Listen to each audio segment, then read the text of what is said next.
कक्षा 11वीं अर्थशास्त्र में हम लोग अध्याय 10 पढ़ रहे हैं और अध्याय 10 में हम लोग विभाजन मूल्य पढ़ रहे हैं, जिसमें हम लोगों ने 3 विभाजन मूल्य देखा था, चतुर्थक, दशमक और शतमक। तो आज इसके हम लोग प्रैक्टिकल प्रॉब्लम देखेंगे। और मैं आप लोग को पिछले वीडियो में बता चुका था तो कि 3 श्रेणियों में निकालना पड़ता है हमको। एक तो व्यक्तिगत, दूसरा है खंडित, तीसरा है अखंडित। आज के इस वीडियो में हम लोग व्यक्तिगत श्रेणी में चतुर्थक निकालना सीखेंगे, व्यक्तिगत श्रेणी में दशमक निकालना सीखेंगे और व्यक्तिगत श्रेणी में ही शतमक निकालना सीखेंगे। व्यक्तिगत श्रेणी को पहचानना बहुत आसान होता है, इसमें पद मूल्य बस दिए होते हैं। तो जैसा कि एक प्रश्न है कि 11 मजदूरों का साप्ताहिक वेतन निम्न प्रकार है, ये मजदूरों का वेतन दिया हुआ है। तो सबसे पहले हम क्या करेंगे, क्रम लिख लेंगे। 1 2 3 4 से लेकर 11 मजदूर हैं तो 11 क्रम में डाल देंगे। उसके बाद इनको हम लोग आरोही क्रम में जमा लेंगे। चूँकि इस प्रश्न में पहले से ही जमा हुआ है, इसलिए हमको कुछ करने की ज़रूरत नहीं है। यदि ये क्रम में उल्टे पुल्टे रहते तो इसको हम लोग पहले आरोही क्रम में जमाते, अर्थात छोटे से बड़े में। तो कुल मिला के पदों की संख्या 11 है। यहाँ पर देख सकते हैं आप 11 पद होते हैं। तो अब हम निकालेंगे क्वार्टाइल या चतुर्थक। क्वार्टाइल या चतुर्थक में 3 चीज़ों को निकालना पड़ता है, Q1, Q2 और Q3। Q1 का सूत्र हम लोग पढ़ चुके हैं, n+1/4। Q2 का सूत्र है 2n+1/4 और Q3 का सूत्र है 3n+1/4। तो इसमें हम लोग वैल्यू को पुट करेंगे। 11 पद हैं तो n बराबर 11 धन 1/4, तो ये उत्तर आएगा हमारा 12/4। और 4 से 12 को भाग देंगे तो आएगा तीसरा पद। तीसरा पद क्या है हमको देखना पड़ेगा। यहाँ तीसरा पद है 270, तो Q1 का उत्तर होगा 270। ठीक इसी प्रकार से हम लोग Q2 देखेंगे, 2n+1/4। n का मान 11 है, तो अब 11 धन 1 12 गुणित 2/4, तो 12 गुणित 2 24/4 बराबर छठवां पद।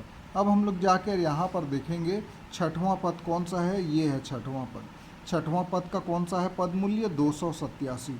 तो ये छठवां पद 287 हमारा Q2 होगा।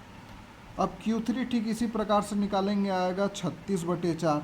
36 को जो 4 से भाग देंगे तो आएगा 9वां पद, और 9वां पद है हमारा 300। तो Q3 का उत्तर होगा 300। इस प्रकार से हमने देखा व्यक्तिगत श्रेणी में चतुर्थक ज्ञात करना। अब हम लोग व्यक्तिगत श्रेणी में दशमक ज्ञात करना सीखेंगे। तो माना कि प्रश्न में दशमक में D1 से D9 तक होता है, तो मैं यहाँ एग्जाम्पल के रूप में आपको D2 निकालना सिखा रहा हूँ। बाकी आपको जो नंबर निकालना है आप यहाँ पर लिख के, यहाँ पर जैसे D6 निकालना है तो यहाँ 6 लिख दीजिए, D5 निकालना है तो यहाँ 5 लिख दीजिए, D9 निकालना है तो यहाँ 9 लिख दीजिए।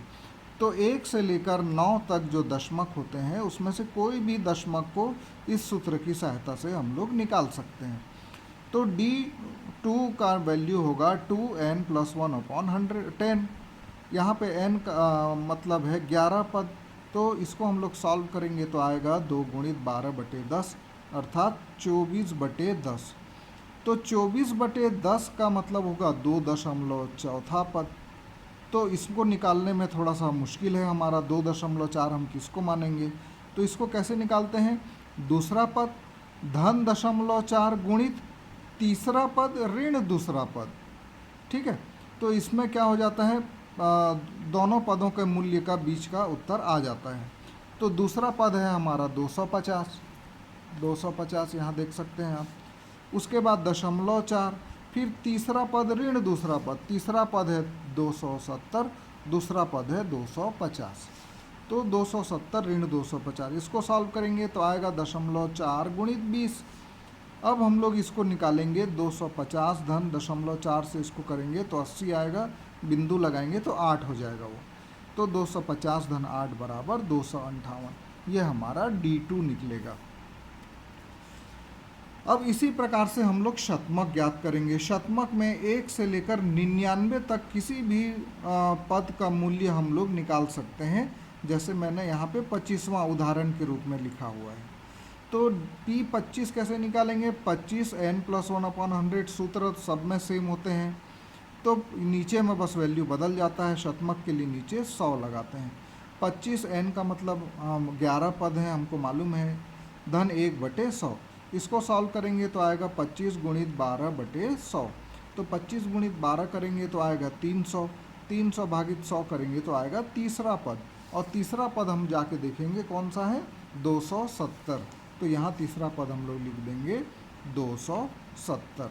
तो ये P25 का वैल्यू निकलेगा 270। तो इस प्रकार आज के इस वीडियो में हम लोगों ने व्यक्तिगत श्रेणी में चतुर्थक निकालना भी देखा, तीनों चतुर्थक निकालना सीख गए, दशमक निकालना भी सीखा, और उसके बाद शतमक निकालना भी सीखा।